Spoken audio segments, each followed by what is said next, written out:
Congressman, we'd like you to listen to this new sound of Biden warning way back in 2007, do not leave weapons behind in Afghanistan because they can be used against our grandchildren. Watch this. If tomorrow the order goes out from I'm President of the United States, I issue an order, end the war today, begin to withdraw all American troops. It will take a year to get the American troops out. And you leave those billions of dollars of weapons behind, I promise they're going to be used against your grandchild and mine someday. What do you say to that? Well, it doesn't surprise me, Liz, that Biden's a little forgetful these days of what he said back then, but he was right back then.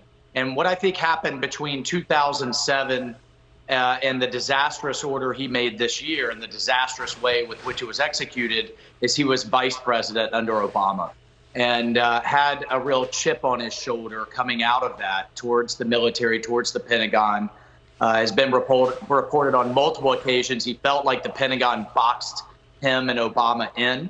And he came in already to office now with his mind made up, determined to get out, regardless of the conditions on the ground, regardless of the advice he received. It's come out now in hearings that I've been in and others that his generals at every level told him not to do it this way, told him there will be disastrous consequences in the withdrawal. But as Biden said back in 2007, the thing that has me so darn upset and so many veterans upset is future American soldiers are going to have to go back to deal with this mess, this Taliban caliphate with ISIS rising, Al-Qaeda rising, intending to attack us again.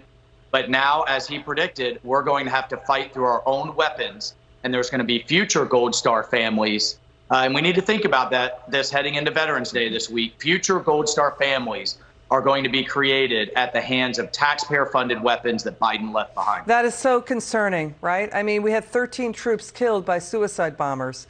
We abandoned Bagram Air Base, and also the Taliban had said, yes, you can use Kabul airport, but the White House seems to have dropped all that, right? And we had hundreds, if not thousands, of Americans stranded. You know, the president's poll numbers really started to turn south on botching the withdrawal out of Afghanistan. Even Obama's former defense secretary, Leon Panetta, said President Biden hurt his credibility, portraying his worst mistake, his chaotic Afghanistan exit, as a success. Leon Panetta is saying, the most important thing is you got to be honest with the American people. Admit the mistake that everybody sees and that you know was a mistake. Well, that's right. I mean, any 6-year-old could have planned this better. Any 6-year-old could see that it didn't go well.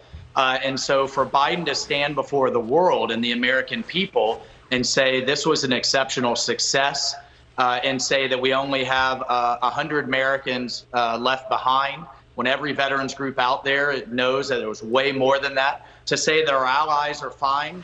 When, you know, Liz, when was the last time you had the British Parliament formally censor an American president as they did Biden because of this? And then the biggest lie is saying that we're just as safe. Al-Qaeda's gone, nothing to worry about. Congressman, how and we soon? can go back to deal with it when we have no bases or local allies. From what you're hearing and no over-the-horizon capability, from where you sit and what you're hearing, how soon will this be an issue of us having to go back into Afghanistan? Well, just like the intelligence community started shifting on how fast the Afghans were going to fall without our support, they're already shifting. They've gone from a couple of years to now 6 months of when ISIS and Al-Qaeda can be ready to hit us again. I think they could inspire an attack even sooner than that. All right. Congressman Michael Waltz, we'll stay on the story with you. It's good to have you back on. And again, thank you for your service to our country.